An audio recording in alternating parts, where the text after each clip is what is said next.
Good afternoon, everyone. We are so glad you're here. I'm Kate McPherson, Engagement Specialist with the Michigan Chamber of Commerce. It's wonderful to see so many of you have joined us for today's Michigan Athena members only session from Cringe to Confidence, Master Authentic Networking. This isn't your typical smile, shake hands, and hope for the best kind of conversation. Today, we are digging into what really gets in the way of confident connection, the imposter syndrome, the self-doubt, the awkwardness we all feel at times, and pairing that with practical, research-backed strategies to help you show up with more ease and authenticity. Throughout our time together today, you'll pick up tools to expand your network in ways that feel meaningful, not transactional. You'll explore how to start conversations that flow naturally, build relationships that support your leadership journey, and reconnect with the strengths you already bring to the table. Whether you're here to grow your circle, refine your approach, or feel more grounded when walking into a room full of new faces, you are in exactly the right place. Because this is an interactive community conversation, we'd love for you to stay engaged as we go. Please use the chat to share your thoughts, questions, and reflections. Your voice adds so much richness to this experience and presentation. Please note you will receive program materials after the webinar. Now, it is my pleasure to introduce our guest speaker, Michelle Gilbert, an accomplished leadership expert and the Chief Engine Officer of Blue Engine Coaching and Consulting. Michelle brings more than 34 years of experience in public relations and corporate communications. Michelle has a remarkable gift for helping leaders communicate with authenticity and influence. I had the luxury of hearing Michelle's presentation a few months ago. I encourage you all to interact, share your stories, and write down her many great ideas to take away with you. If this is helpful to you today, I encourage you to reach out to Michelle this afternoon as she does custom professional coaching. Michelle, we're thrilled to have you with us. Let's dive in and make the shift from cringe to confidence. Kate, first of all, thank you so much for that very kind and generous introduction. I truly appreciate it. Hi, everyone. It is so great to be with you. And by way of introduction, let me just briefly share a little bit about me. So, I spent 34 years in public relations and corporate communications. And about 2 years ago, I made a pivot. I earned my coaching certification so that I could spend more time doing what I've really loved most throughout my entire career, and that is helping women grow and advance in theirs. So today, I use my communication expertise to help leaders navigate all of the uncomfortable conversations and difficult workplace moments with more clarity, confidence, and intention. And that can show up in a lot of different ways. It might mean learning how to adapt to a new leader's communication style, or it could be finding the courage to give constructive feedback instead of avoiding it. It might also be asking for honest input when you didn't get the promotion that you were hoping for. So, what does all of this have to do with networking and why we're here today on our lunch hour? Well, it actually has a lot to do with it, and let me explain. When we walk into a room full of people that we don't know and we have to start conversations, For many of us, and I might argue all of us, it feels like a very difficult conversation. And just like any other uncomfortable moment, there is a way to approach it that will feel more natural and authentic to you. So let's go on to the next slide and we'll take a peek at what we're going to cover. I want to reinforce that I have designed the time we're going to be spending together to be highly interactive. So I encourage you to ask all of your questions. If you're thinking about it, chances are pretty likely that someone else is. And even if they're not, I promise you that everyone will benefit from the questions that you ask. So let's talk about our goal for today. I want to help you look at networking through a new lens, one that feels more natural and less forced. We're going to talk about how to approach networking in a way that really truly feels authentic to you so that you can build and nurture relationships that will last. Are we ready to get started? Can I see some thumbs up?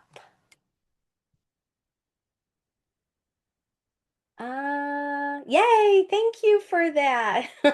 That was really just a test to make sure that my screen was working right. Thank you for the thumbs up. Awesome. All right, so let's start with a quick fun poll. And I encourage you to use the chat. I'm actually going to pull the chat up so that I can see everything that you guys share. Now, I want you to put yourself in a room full of strangers and feel free to share your responses. When you go to a networking event where you don't know anyone, do you feel a sudden cold coming on? Or maybe you spend time creating excuses to skip the event? Who's ever given themselves a pep talk in the car before heading in? Or do you hang out near the bar or food so that you can avoid making conversation and you also don't have to stand by yourself? Anyone willing to share which one of these resonates? Peggy gives herself a pep talk, trying to find an excuse not to go. Oh, I've done that a million times, Christina. Position yourself near the refreshments. Yeah. Pep talk. Pep talk. Love it. Awesome. I sit awkwardly by myself at a table. All right, Nicole, our goal is to give you at least one new strategy so that you feel comfortable getting up from that table. Creative excuses. Awesome. Thank you all for sharing. It's going to be okay. And it is going to be okay. Yes. So clearly, some of these resonate. Maybe there's even something else that you do, but just know you are not alone. You are in very good company. Even people who are extroverts get nervous walking into a room full of strangers. So let's go to the next slide. And I would love it here if you would still be willing to share in the chat. Why does networking feel so uncomfortable? What's going through your mind right now? And just to get you started, we've got a couple of things that I hear often from clients and people that I help with networking. Imposter syndrome. Yeah. Nobody wants to feel rejected. It's hard to walk in when you don't know anyone. People might be mean. I agree, Nicole. And whether this is us telling ourselves stories and taking ourselves back to those junior high days where we're afraid we're not going to have anyone to sit next to at the lunch table. But yeah, that judgment that we fear, don't know anyone and have a hard time starting conversations. Yes, absolutely.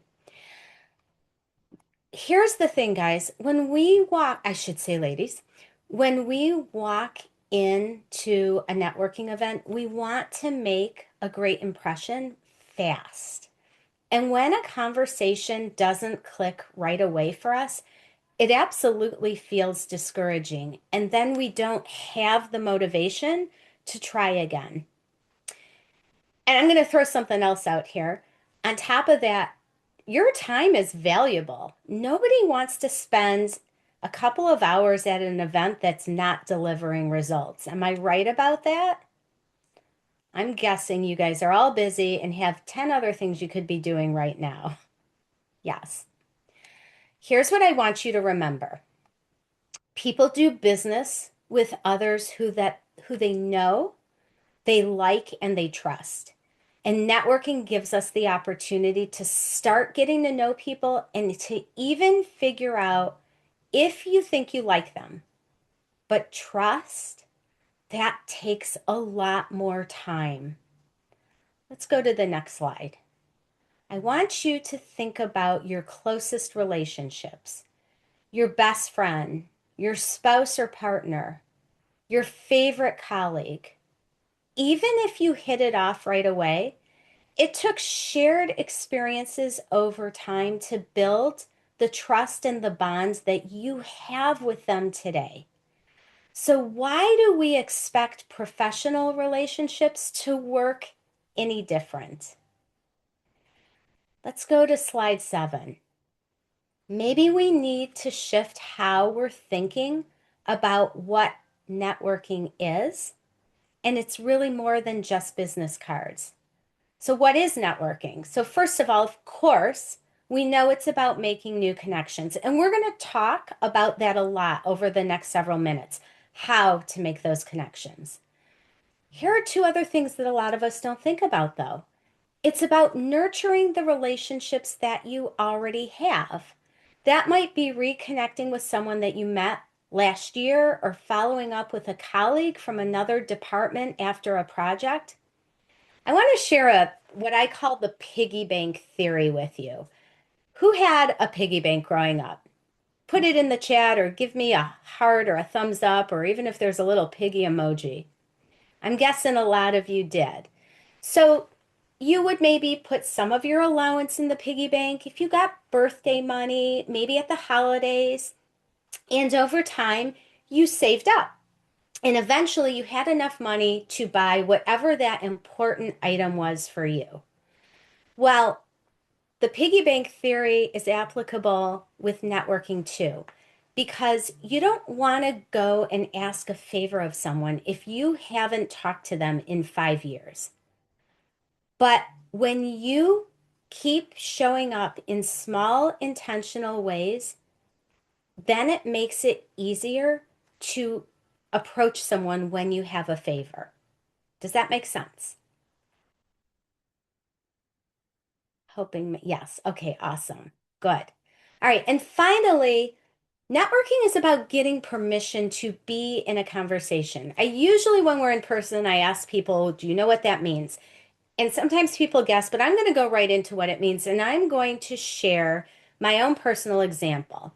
So I was in a store, it was a clothing shop, and a woman just started pulling things off the racks and bringing them to me and saying, this would look fabulous on you. She never asked what brought me into the store. She never asked if I was looking for anything in particular. She just started pushing her agenda on me. That is not getting permission to be in a conversation. And networking works the same way. When we lead with curiosity instead of a pitch about ourselves or our own agenda, we earn permission to be in the conversation. And we're going to talk about how to do that a little later. First, though, I do want to see if anyone has any questions. Kate, do you want people to put them in the chat? And if you don't have questions right now, that's okay too. I'll give it just a minute. Chat and QA is great. Let's see if I know how to get to the Q&A. Make sure.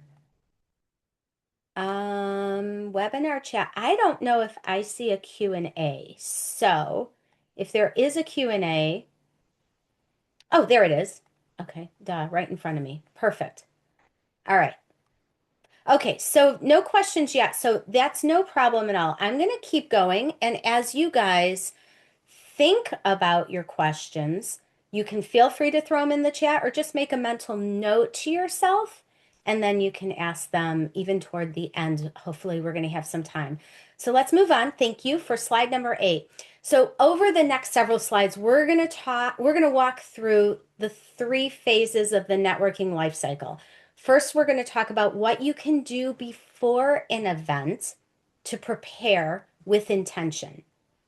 Then we're going to talk about how to handle some of the cringiest and most awkward moments that we often face during the event.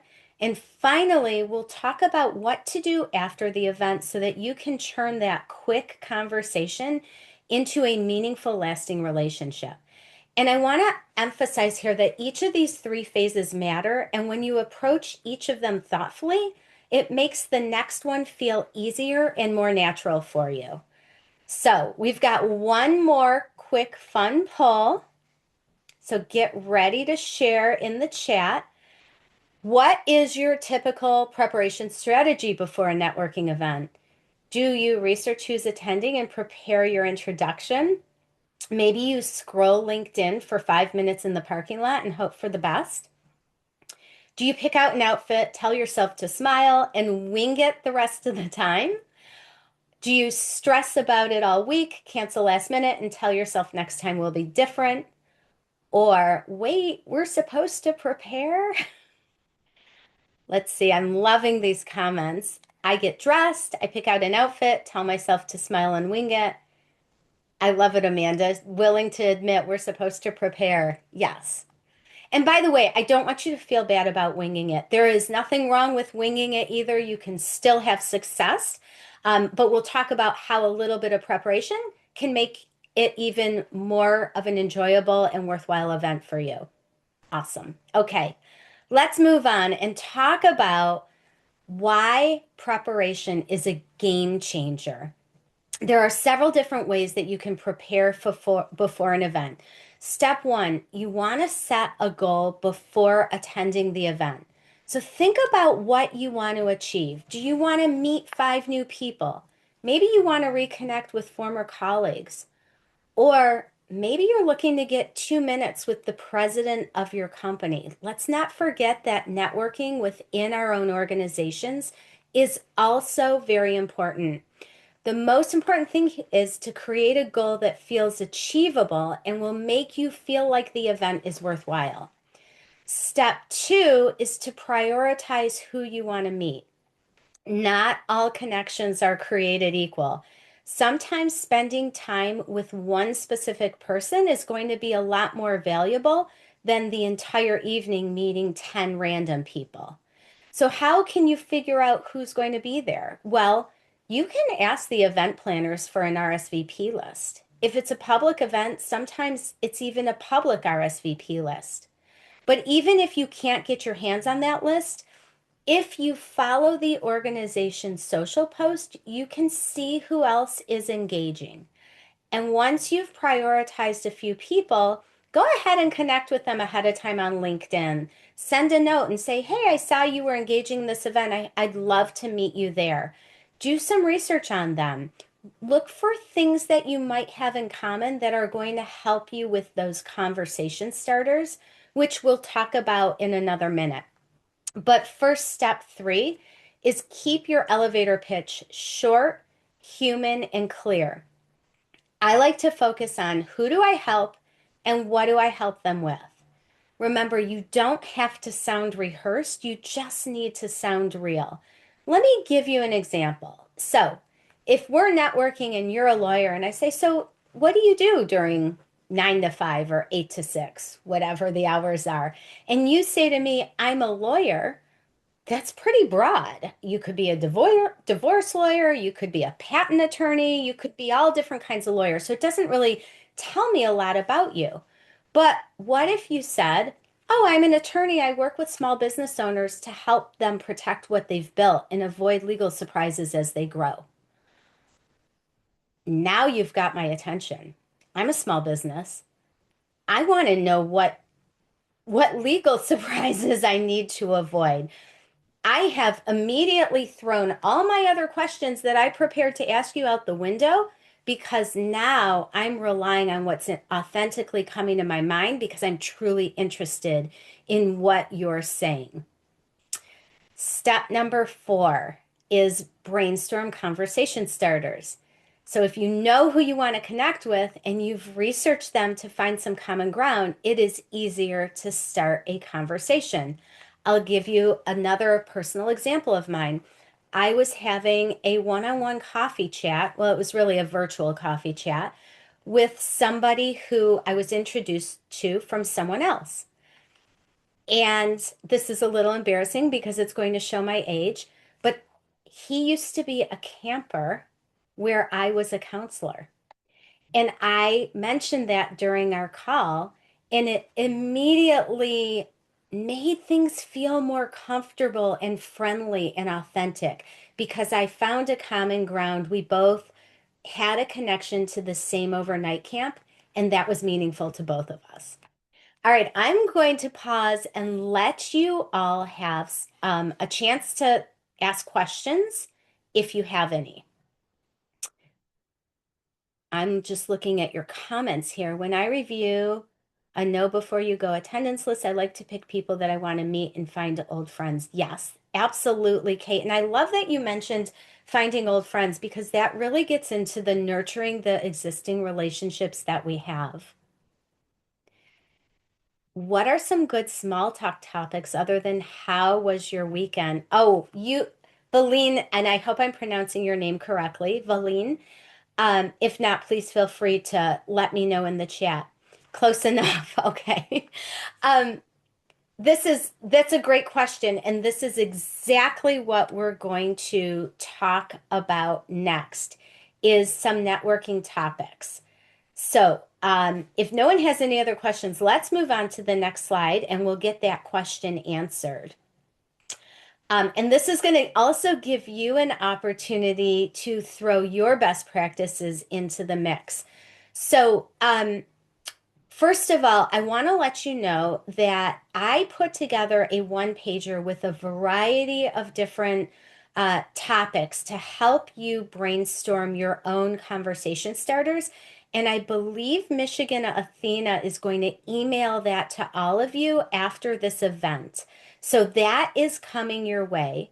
I have also gotten the ball rolling for our group activity here, and I've put on the screen a few conversation starters that I thought of that I would love to know from you. But I would be curious. This is now the participatory part of the slide. Do any of you have other questions that you like to ask people, or have you been asked an interesting question at a networking event that stood out to you?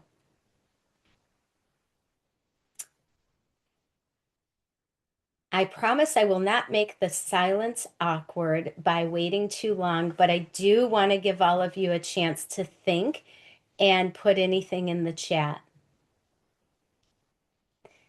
And I think that when we're talking about brainstorming conversation starters, it's really a mix. So if you've identified three people that you want to connect with and you know they're going to be at the event, looking at their LinkedIn, and probably getting a little bit ahead of myself in the presentation, but let's use Kate's example, find old friends. If she knows she's going to run into a couple of old friends at an event, oh, I would want to know what have you been up to since we last saw each other at our high school reunion? You know, tell me about your family. It's okay for these questions to be a little bit on the personal side because we're human. We want to connect with people on a human level.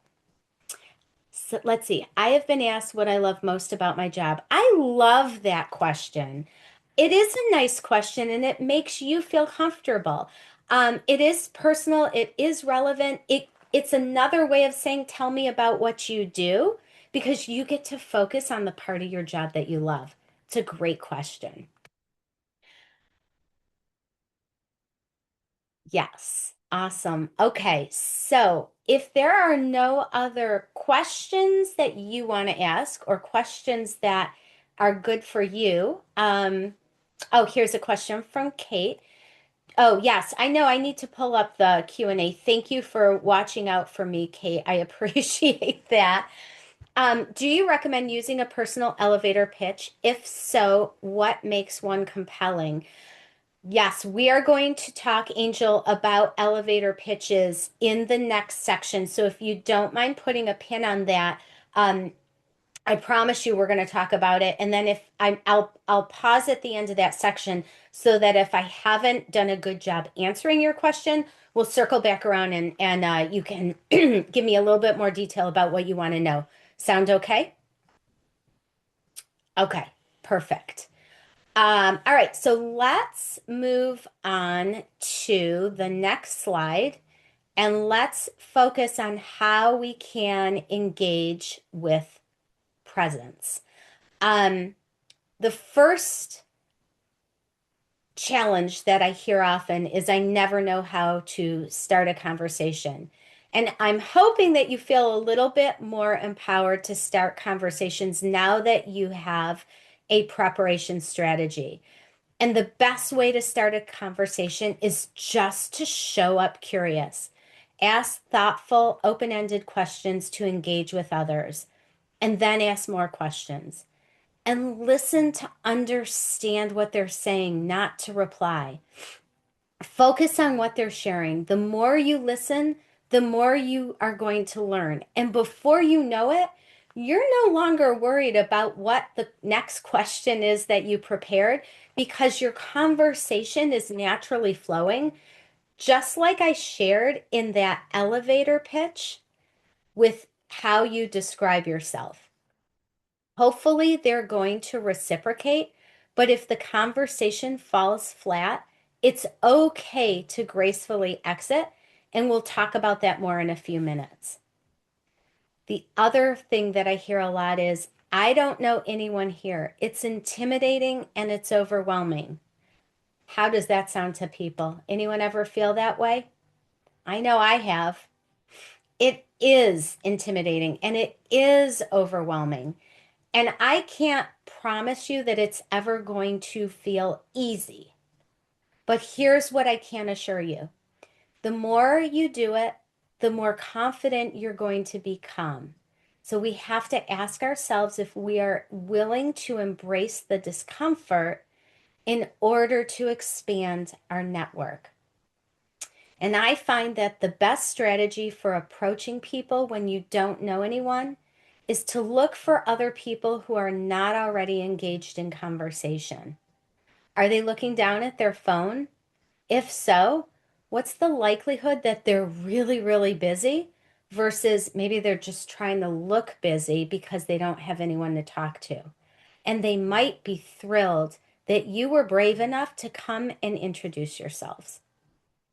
So I know what you're thinking next. What if everyone is paired off? How can you join in? And this is definitely a different type of challenge. What I like to do is I look for that open body language. Scan the room and look for people who are standing like in a U shape or a slightly open circle versus a tight closed off one. Walk up with a friendly smile. And I say with a friendly smile because even no matter what you're feeling inside, when you smile, you are exuding confidence. Just know that. Your smile says a lot about you.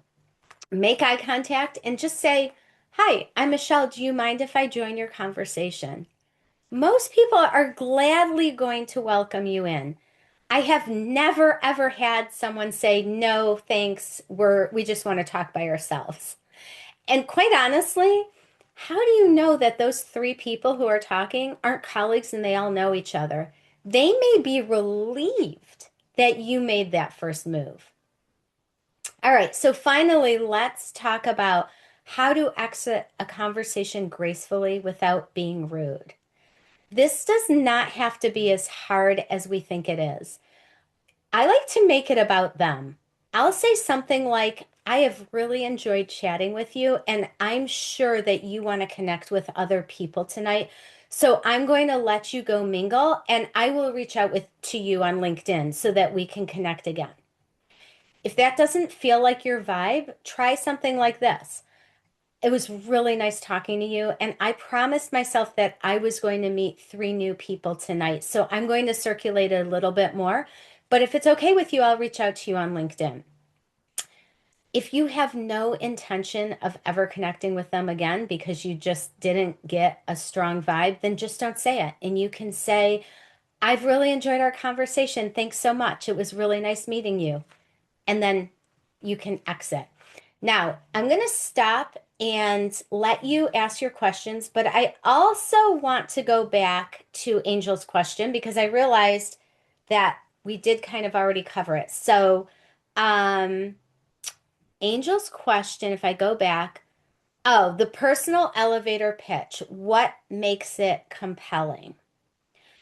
Um, so I'm going to try and answer this generically because I don't know what you do, Angel. Um, it's really about helping people understand who you help and what you help them with. So, an elevator pitch, which is short, you don't have to have just one. You can mix it up based on your audience. So, if you think about how I introduced myself, I talked about the skills that I have and how I use the skills because if I ignore the first 34 years of my career, I feel like I'm selling myself short. I felt like it was important to tell you guys that that's what I did for the bulk of my life. But I wanted to make it relevant to what I do now. And I like to give a couple examples because to just say I'm a leadership coach is so generic. It's like saying I use Kleenex when I blow my nose, right? There's so many people who say they're a leadership coach. So I like to personalize it based on the group that I'm with. And while I don't only work with women, because this is a women's group, I felt it was important for you to know that I specialize in helping women. And I do. I'm not just saying that. I do specialize in helping women because I have been where you have been. I have stumbled. I have skinned my knee. I have made all the mistakes. And I like people to know that about me because I think that that's part of the transparency and authenticity I bring to what I do. So I don't know, Angel, if that helps you a little bit with how to position your how you introduce yourself. But if you feel you need more support, reach out to me on LinkedIn, and I'm going to give you my email address at the end, and we can like spend 5 minutes just talking through that. Um, okay, I want to make sure we're okay on time, and I think we are. The next question that came in, what do you say to someone who feels like they are out of place or have nothing valuable to offer? That is a great question. And it's also a much deeper question. And I say that because I could say to that person, of course you have something to offer. Of course you have value to bring to a conversation. But I don't want to minimize what is behind that feeling. So I would really want to have a deeper conversation with that person to find out why do you feel like you don't have anything valuable to share. And I would never put anyone on the spot right now to do that in front of a big group of people. But all I can tell you is you all have something to bring to a conversation. I am 100% convinced that if you and I were on a Zoom call one on one right now, that we could spend 15 minutes together and I would be fully engaged and interested with what you had to say. I promise you, you have something to share. Um, I hope that helps with the question. Okay. Why don't we move on to the next section because I want to make sure that we have plenty of time to get to all the other questions you have. All right. So, after the event, this is where the magic happens. This is where you take the 5 and 10 minute conversations and you have an opportunity to build them to turn them into lasting relationships. And before I address the two questions that you see on the screen, I'm going to share my own story with you. I went to a networking event a couple of weeks ago, and it was with the Macomb Chamber. I had never been to a Macomb Chamber event before. I only knew one person at the event. So remember that first poll we took?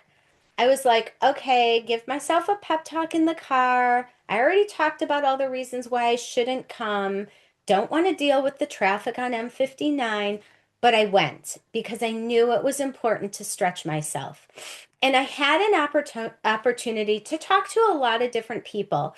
I ended up, and it just worked out this way. And by the way, guys, I winged it. I did no research ahead of time. I didn't ask for an RSVP list. I winged it. So here I am giving you all this advice, and I didn't even use my own advice. Don't ask me why, I just didn't. But I tell you that because I want you to understand you can still have success when you wing it. Um, I ended up spending most of the evening with a group of four other women. So there were five of us, just talking like human beings about what we did for a living, a little bit about our family, the kind of food we like to eat. And when the event was over, I personally followed up with a note on LinkedIn to connect with each and every person. And then one of those people took the lead and she created a group chat in LinkedIn. And we are all going to dinner together in a couple of weeks so that we can get to know each other a little bit better. And I'm not sure any of them is my ideal client, but that is okay because they may be referral partners in the future or they may just end up being friends. Whatever it is, it's a win-win for me. So, how can you follow up afterwards in a non-salesy way that truly feels genuine? Well, of course, the easy thing is to connect with them on LinkedIn. And I do recommend always sending a personal note. If you got their business cards, send them an email. And that follow-up note, whether it's over email or on LinkedIn, it should be not generic, but based on what you talked about. Keep your message clear and concise and don't sell to them unless they said, I'm really interested in what you do. I'd love to learn more about it because I think I might be a customer of yours. If they say that, then by all means, of course, you can follow up accordingly. And then how can you authentically stay in touch once you have done that initial connection? Well, if they're active on LinkedIn, like and comment on their posts. And when I say comment on their posts, read the post. Comment in a way that lets them know you found meaning in what they shared, not just great post, but tell them why you liked it. Share an article or a resource that you think they might be interested in based on the conversation. So, for example, if you both have teenage daughters and you know how difficult it is to engage with those monsters at the age of 14, and you have a great parenting podcast that you listen to, send them one of your favorite episodes as a way to connect.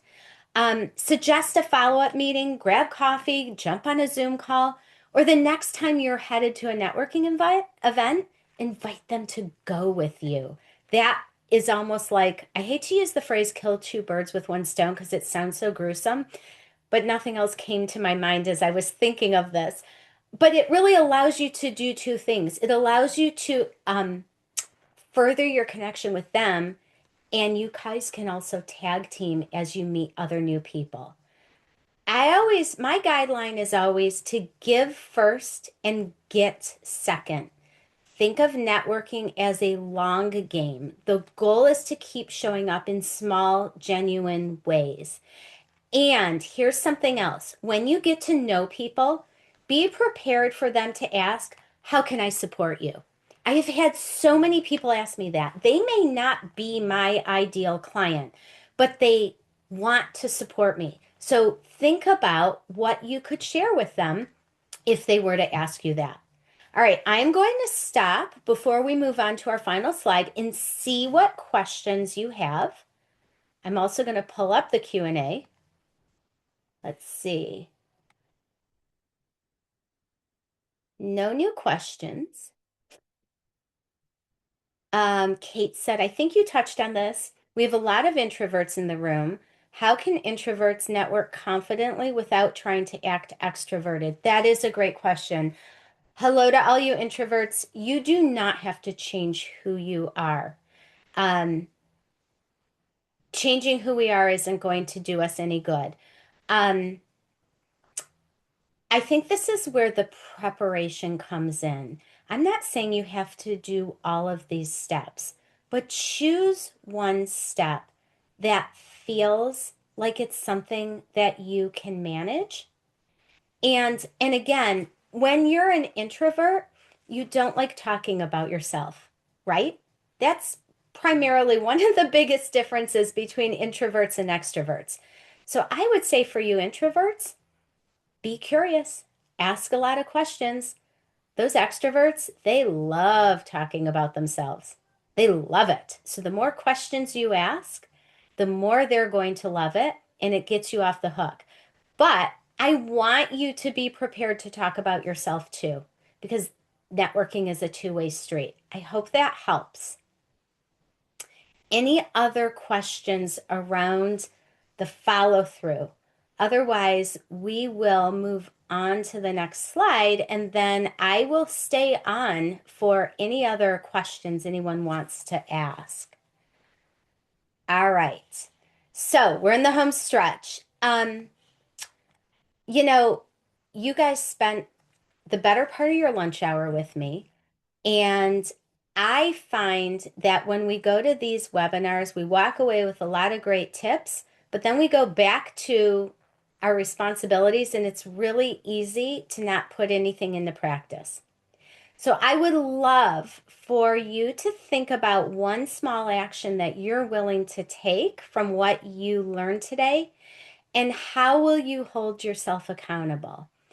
If you are comfortable, share it in the chat. And I know this is going to take a minute to think about, so I am going to let there be that awkward silence. No pressure on anyone, but think about one thing that stands out that doesn't feel too daunting to try. And I am going to answer that question that just came into the chat too. You think you might be able to do a little research on people, or prepare a couple of generic questions. The follow up with the care. Yep. Go through chamber directory and reach out or send personal cards to businesses of interest. That's a great idea. It doesn't necessarily have to be a networking event per se. You can just go through the directory and say, "Hey, I see we're both members of Michigan Athena or the Michigan Chamber. Um, I live in the Lansing area too. I would you like to meet up for coffee sometime? I'd love to learn more about you." It's a great, great idea. Awesome. We have a Michigan Athena member directory. That's perfect. I would start with that for sure. I even need to do that myself. Great. Okay. So, I am going to answer the questions that came through the chat. Here's what I want to leave you with. First of all, you are going to get a one pager from Michigan Athena with a bunch of different kind of themes for kind of brainstorming questions to help you get started. Also, there's a QR code on this slide. If you scan it, you can request a one pager from me that has some tips with that goes through each phases of the networking life cycle. And then I've also provided all of my contact information. Michelle B. Gilbert is me on LinkedIn. I know that the slide got a little messed up, so I apologize about that. Whenever slides transition from Keynote, which is on a Mac, to PowerPoint, they don't like to play nice in the sandbox, so I apologize for that. But please reach out to me on LinkedIn. I would love to connect with you and to keep the conversation going. For those who want to stay on, I see that there are a couple questions in the Q&A, so I'm going to go into those right now. You can put your questions in the Q&A. Um, so the next one is any recommendations on how to find networking meetings? That's a great question. Um, let's see.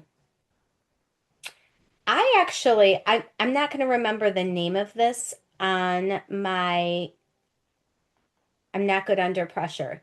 There is a new organization that is doing this.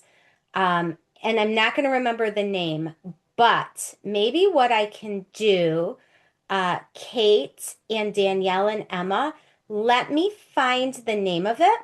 And if you want to include it in the follow-up email that you're sending out, but this guy is trying to compile networking events from across the state of Michigan so that people can find events near them. So I will get you that, and it's brand new. The other thing I was going to say is I personally think it's great to find one or two networking organizations that you feel comfortable in. So you might have an industry organization that makes sense. If you're in human resources, I know there's strong networking chapters across across the state. Of course, Michigan Athena is a great place to network and they hold networking events. So by all means, look for their emails. There are other women's networking organizations, not to create competition here, but find one or two that feel right for you and then follow them. I'll just throw out there, Inforum has really good events all across the state of Michigan. And I'm a member of Inforum and I'm a member of Michigan Athena. I do not consider them to be competitors to one another because both of them offer different types of events, both of which are very meaningful for me. So I hope that helps you get an idea of how to find different types of events.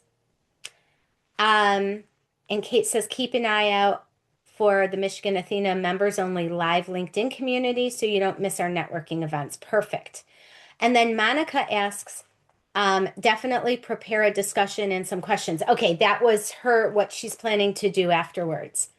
Uh, Anyone else have any other questions? I know, Kate, you have, I think you had a couple that you were thinking about going live with, which we could do,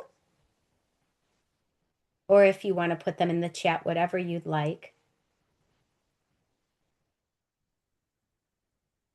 There she is. Hi, I'm back.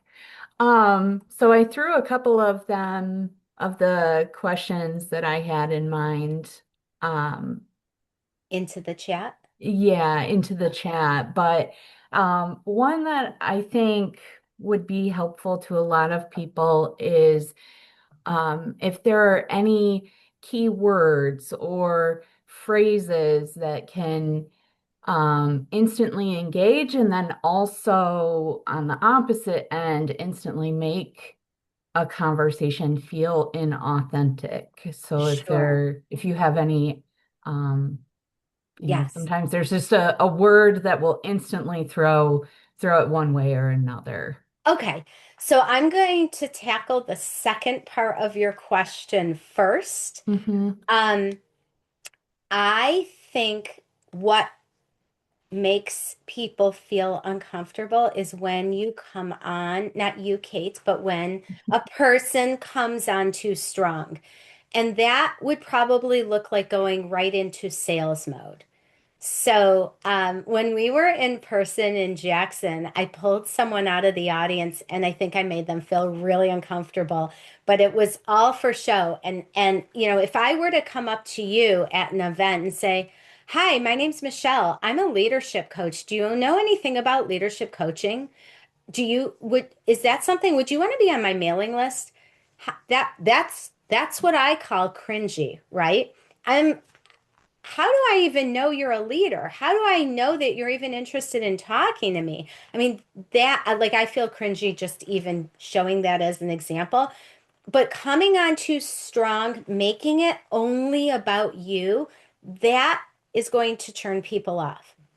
Now, let's get to and the other thing I would say before I move on, um, watch your body language.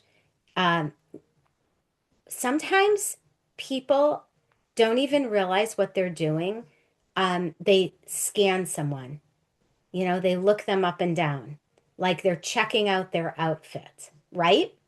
So just be mindful of where your eyes are landing and what your facial expression is. If we're terrified, we may look like we're disinterested. And that's why I talk about smiling.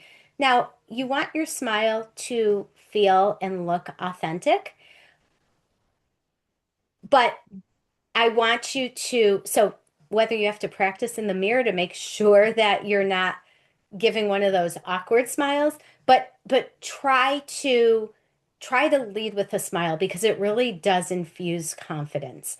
Um, Now let's talk about the first part, which was um, repeat it for me so that I, Yeah, yeah, sure, sure.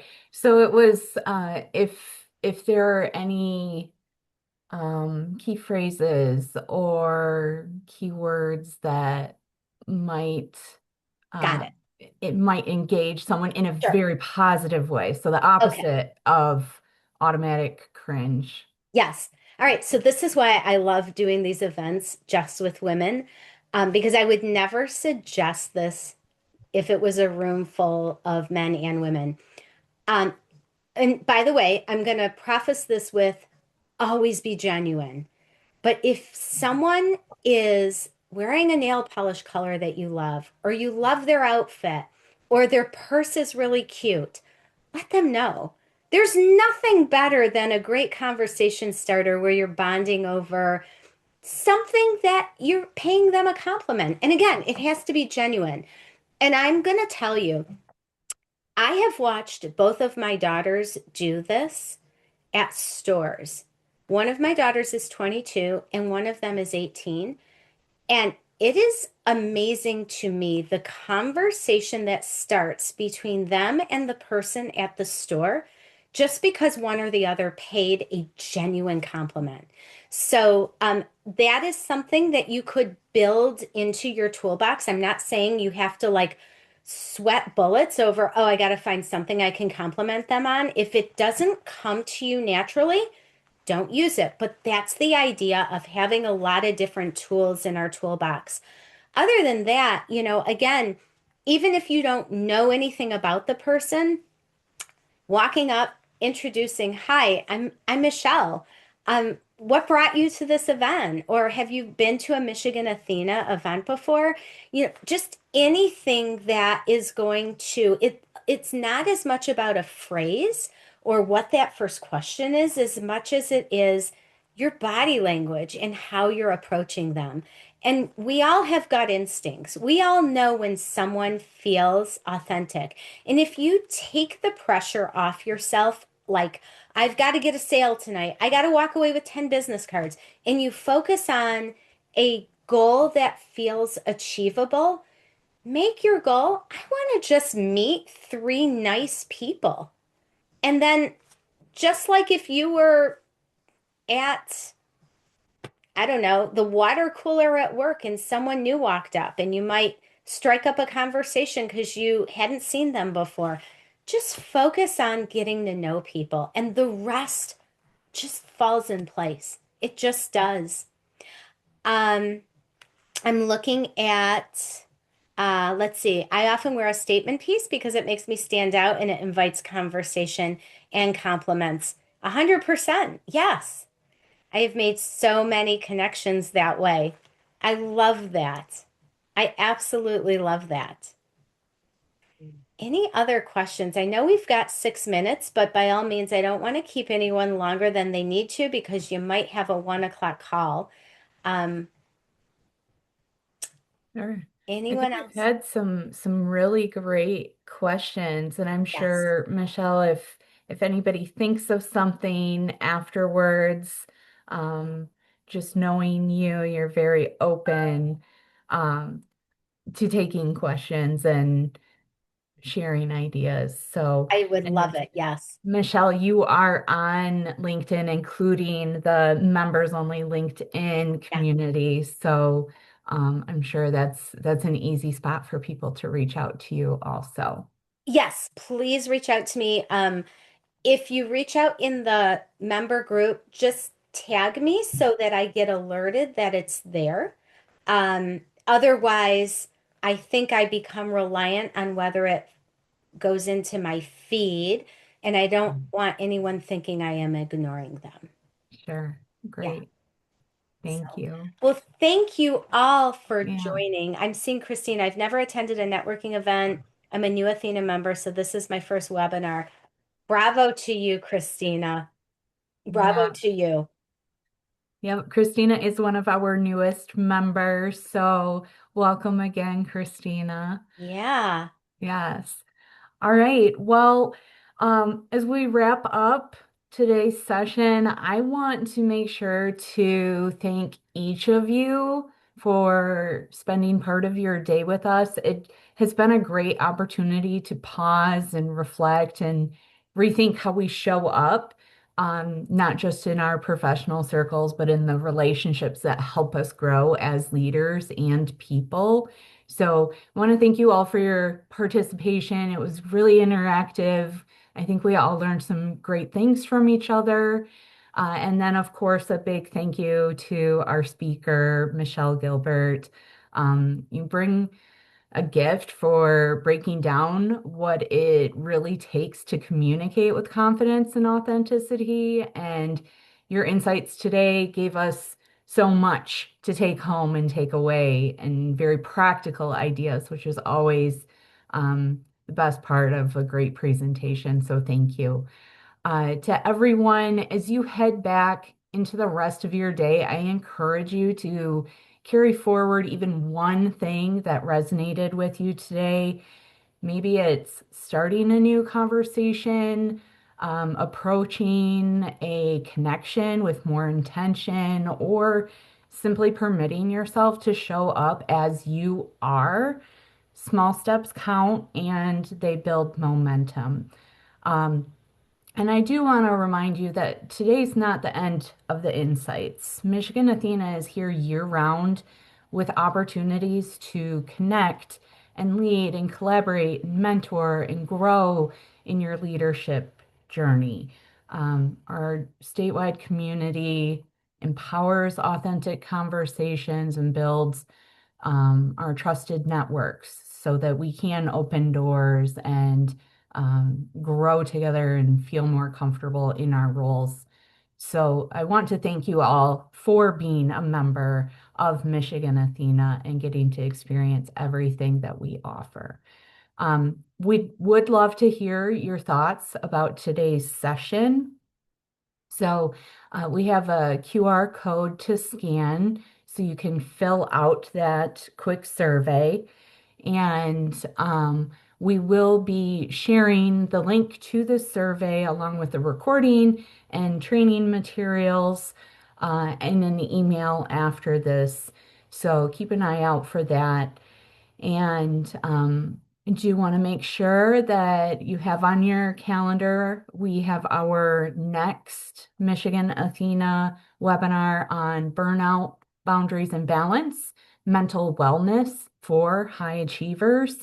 This will be held on March 18th at 10 a.m. If you haven't already, be sure to register. That's going to be another great program. So, thank you again for being here. Stay well, stay connected, and keep leading with purpose. Have a wonderful day, everyone.